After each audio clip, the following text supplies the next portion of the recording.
All right, today we're jumping straight into the future of AI, but we're looking at it through the eyes of a major investor, Jason Calacanis. And trust me, he's got some really bold predictions. We're talking everything from major corporate backstabbing to an AI that might actually know you better than you know yourself. So, yeah, let's get right into it. Okay, let's start with a bang, shall we? Sam Altman specifically stabbed him in the back. Wow. That's a direct quote from Jason Calacanis, and he's talking about the relationship between OpenAI's CEO, Sam Altman, and its original backer, Elon Musk. So this isn't just business as usual. According to Calacanis, this is a deep, personal betrayal, one that's basically kicked off a whole new kind of war right in the heart of Silicon Valley. So, how on earth did we get to this point? Well, this first section, it's all about that power struggle.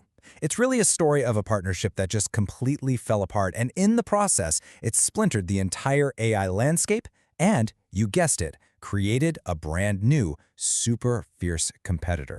Okay, to really get this conflict, you gotta rewind all the way back to the beginning. See, Elon Musk wasn't just some random guy writing a check. He was a founder of OpenAI, and he had a very, very specific vision. The whole point was to create a nonprofit research lab, something that would be a counterweight to all the big corporate AI projects, and make sure this powerful technology would benefit, all of humanity. And look, he really put his money where his mouth was. We're talking a $50 million initial investment. That is not a small bet, right? This was a huge foundational commitment to this idea of keeping AI open and accessible for everyone. But then the big shift happened. And wow, the pivot is just so stark when you look at it. They went from this original mission, open source, nonprofit for the good of humanity, to the reality of today, which is a for-profit company that's super tightly allied with major corporations. And according to Calacanis, that shift, that's the core of what he calls the backstabbing. So, what happens next? Well, out of all that conflict, Musk goes and launches his own company, xAI. And Calacanis' prediction here is crystal clear. He says as long as Elon is at the helm, xAI is pretty much guaranteed to be one of the top 3 AI players. We're talking right up there with the big dogs, OpenAI and Google. Okay, let's shift gears a bit. We're moving on from the boardroom drama and into the real world. Because as Calacanis argues, we are all about to experience AI in a way that's much more physical and way more dramatic. Most of us have played around with chatbots like ChatGPT, and Calacanis kind of sees that as just the next step for web search. But the first, truly profound, huge mass market moment for AI, he's betting on self-driving cars. This is the moment AI literally leaves the screen and, takes the wheel. And that change points to nothing short of an economic earthquake. Calacanis was an early investor in Uber, so he knows this space inside and out. His prediction? Take the driver out of the equation, and the cost of a ride could drop by a massive 50%. And think about that. That doesn't just disrupt ride-sharing. That could change the very idea of transportation as we know. And he's not just talking hypothetically. He's putting a timeline on it. He sees this year, 2024, as the year the Robo-Taxi era really begins. But then, just look a couple of years down the road. By 2026 or 2027, he's predicting the next massive wave is going to hit. The year of the humanoid robot. And the prime example he points to is Tesla's Optimus robot. Calacanis thinks people are just greatly underestimating what this thing can do. Seriously. He's not talking about a few thousand of them in a warehouse somewhere. He's predicting millions of these humanoid robots in factories, and then, eventually, out in the real world, just walking around. Okay, so we've gone from the factory floor to something much, much more personal. Let's talk about the AI that's going to become part of our health and wellness routines. Calacanis paints this picture of a future where an AI is constantly pulling together a crazy amount of your personal data. Think about it. A constant stream of info from your Whoop band, from smart mirrors or other at-home scanners, from regular, super detailed blood tests. All of this data gets fed into a single AI model that is all about you. And this is how we get to what he calls Bespoke Health. It's basically a 4-step process. Step 1, you're collecting all that data all the time. Step 2, the AI does this incredibly detailed analysis. Then, Step 3, that leads to hyper-personalized advice on what to eat, how to exercise. But the final frontier, the real game changer, Step 4, custom-made drugs and treatments designed just for your unique body.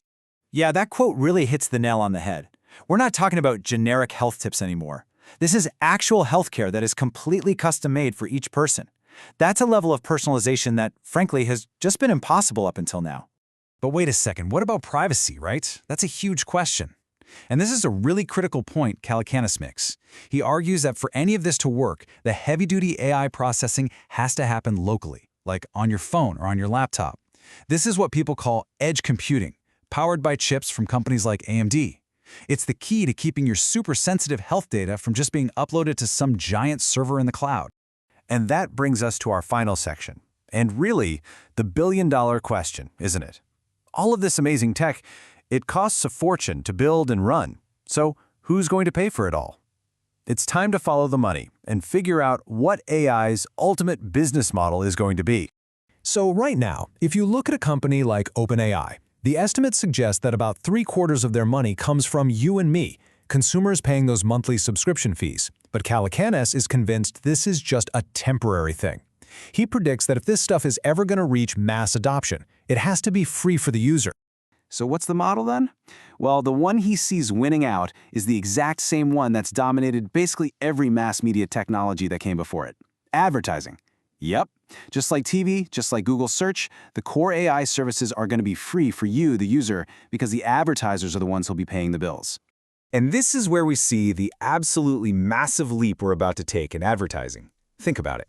We went from Google targeting ads based on what you search for, right?